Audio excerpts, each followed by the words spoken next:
दो रोटियों की बात। माही की शादी छोटी उम्र में हो जाती है। ससुराल आकर माही ससुराल में रम जाती है और ससुराल की सारी जिम्मेदारी संभाल एक अच्छी बहू बनने की कोशिश में लग जाती है। एक दिन अचानक रात के 10 बजे माही को उसकी माँ का फोन आता है। इतनी रात को माँ का फोन देखकर माही को डर लगता है और वो अपने सीने पर हाथ रखकर कहती है, इतनी रात को माँ का फोन, कुछ हुआ तो नहीं? माही डरते डरते फोन उठाती है। कोई बात तो नहीं हो गई ना माँ? माही के इतने कहने की देरी थी और उसकी माँ फूट फूट कर रोने लगती है। बेटा क्या बताऊं, तेरा भाई बिना पैसे के ही पढ़ने दिल्ली चला गया है। उसके पास 1 रुपया नहीं है। वो क्या खाएगा क्या पिएगा समझ में नहीं आ रहा। माँ तुम रुको, मैं कुछ करती हूँ। पहले तो माही का दिमाग काम नहीं करता, फिर थोड़ी देर बाद वो अपने पति पंकज को सब कुछ बताते हुए कहती है, आप ट्रेन से मेरे भाई तक पैसे पहुंचा सकते हैं क्या? आप कुछ कीजिए ना प्लीज। ठीक है, मैं उसे 2000 दे आता हूँ स्टेशन पर। उसकी गाड़ी स्टेशन पर रुकेगी, तुम उससे बात करके मुझे उसका बर्थ नंबर बता दो। माही तुरंत अपने भाई से बात करती है और पंकज उसे स्टेशन पर पैसे देकर आ जाता है। एक बार के लिए माही और उसकी माँ के मन को शांति हो जाती है। दिल्ली पहुंचकर अमन माही को कॉल करता है। दीदी तुम लोग चिंता क्यों करती हो? भगवान है ना मेरे साथ, ऊपर से तुम लोगों का प्यार है, मुझे कुछ नहीं होगा। कोई ऐसे घर से जाता है क्या? तू ही बता। तू वापस घर चला जा माँ के पास। नहीं दीदी, मुझे सीए बनना है, पैसे कमाने हैं। घर पे ऐसा कोचिंग और टीचर नहीं है जिससे मैं पढ़ सकूं। मुझे अपने घर के लिए कुछ करना है। मैं सीए बनकर ही लौटूंगा दीदी। अमन तू कैसे रहेगा? तेरे पास तो पैसे भी नहीं है। वहाँ पे पैसे कहाँ से आएंगे? तू अनजान शहर में कहाँ रहेगा, क्या खाएगा? तू मेरा प्यारा भाई है ना, ट्रेन पकड़कर वापस आ जा। नहीं दीदी, मैं वापस घर नहीं आऊँगा। तुम माँ से कह देना अपना ख्याल रखे। पैसे वाला बनने के लिए थोड़ी स्ट्रगल तो करनी ही पड़ती है। अमन फोन रख देता है। इधर माही दिन रात अमन के बारे में सोचती रहती है। खुद को वो बहुत लाचार महसूस करती है कि वो अपने भाई के लिए कुछ नहीं कर पा रही। इसी तरह दिन बीतने लगते हैं और 15 दिन बाद पंकज का एक नया दोस्त उससे मिलने घर आता है। भाई क्या बात है, बड़े दिनों के बाद मेरी याद आ गई। तू कौन सा शादी के बाद मुझे याद करता था? हाँ? अच्छा यार, तुझसे ना एक पर्सनल बात कहनी है। कल मैं जब दिल्ली स्टेशन के लिए निकल रहा था तो मैंने भाभी के भाई को फुटपाथ पर स्ट्रीट लाइट के नीचे सोया हुआ देखा। उसके सिर के नीचे सीए की किताबें थी। इस हालत में उसे देखकर मुझे अच्छा नहीं लगा।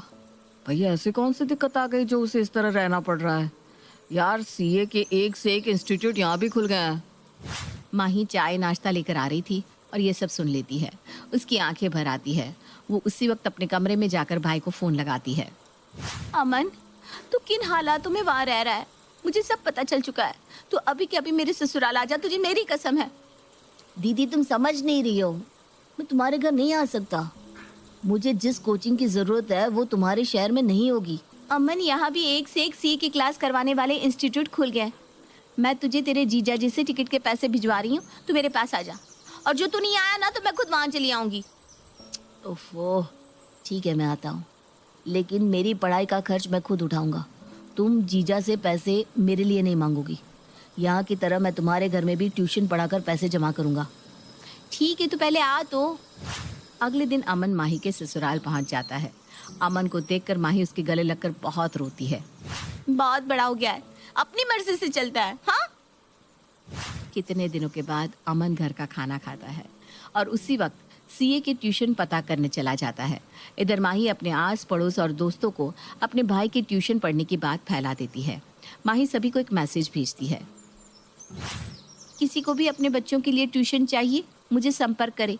मेरा भाई बहुत अच्छा टीचर है और वो 12वीं तक की क्लास करवाता है। माही के सपोर्ट से अमन को कुछ बच्चे मिल जाते हैं और इधर अमन खुद भी सीए की क्लास ज्वाइन कर लेता है। रात को खाने की मेज पर माही अमन से कहती है, देख मुझे सुबह कोचिंग जाने से पहले उठा देना, मैं तुझे नाश्ता दे दूंगी। साली साहब, किसी भी चीज की जरूरत होगी तो बता देना, अपना ही घर समझो इसे।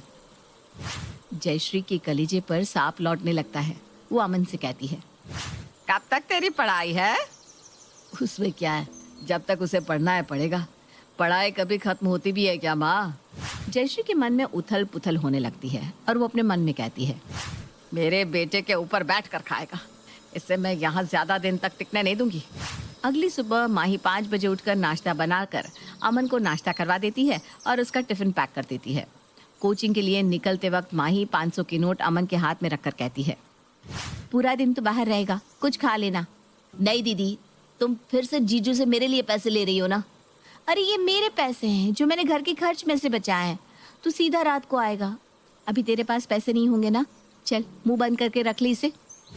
उधर अमन कोचिंग चला जाता है। इधर 9 बजे पंकज और जयश्री जब नाश्ते के लिए बैठते हैं तब मौका पाकर जयश्री पंकज से कहती है, बेटा संभाल कर, घर में साला और दीवार में आला बहुत खराब होते हैं, धीरे धीरे घर को खोखला कर देते हैं।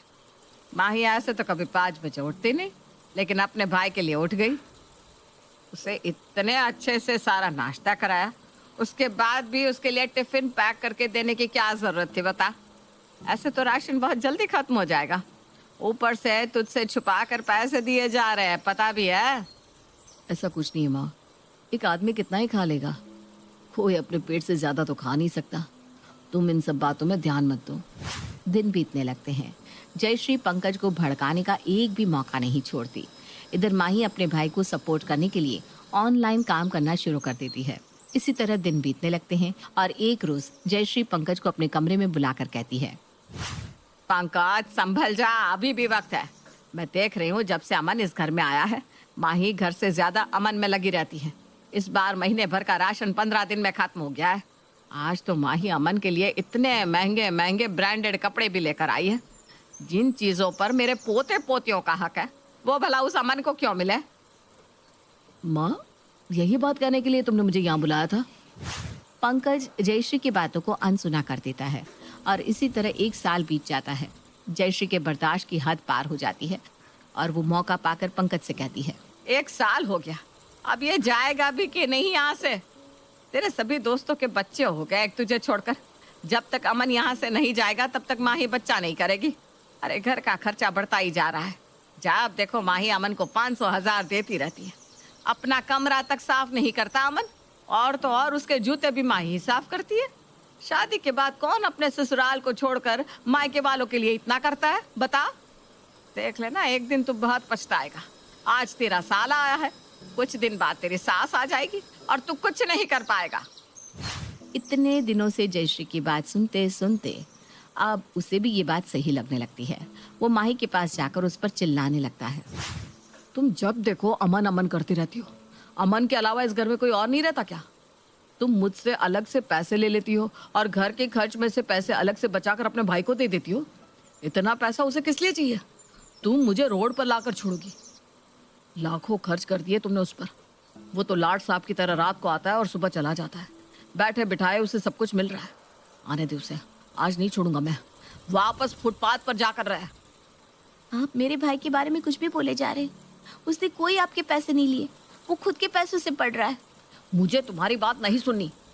पंकज और माही में बहुत देर तक बहस होती है। रात को अमन घर आता है और कहता है, दीदी बहुत जोरों की भूख लगी है, खाना लगा दो ना। अमन हाथ धोकर खाने की मेज पर बैठ जाता है और पंकज उसी वक्त उसके पास लड़ने के लिए पहुंच जाता है। पंकज जैसे ही अमन से कुछ कहने को होता है कि अमन उसके हाथ में बाइक की चाबी पकड़ाकर कहता है, जीजू मैं आपका ही वेट कर रहा था। आज मुझे मेरी पहली सैलरी मिली है और उसी से मैंने ये बाइक आपके लिए ली है। मैंने कभी पापा को नहीं देखा, लेकिन आप में मुझे मेरे पिता नजर आते हैं। चलिए बाइक देखते हैं जीजू। अमन की बात सुनकर पंकज की आंखें भर आती है। तूने नौकरी कब पकड़ी? तू तो अभी पढ़ रहा है ना?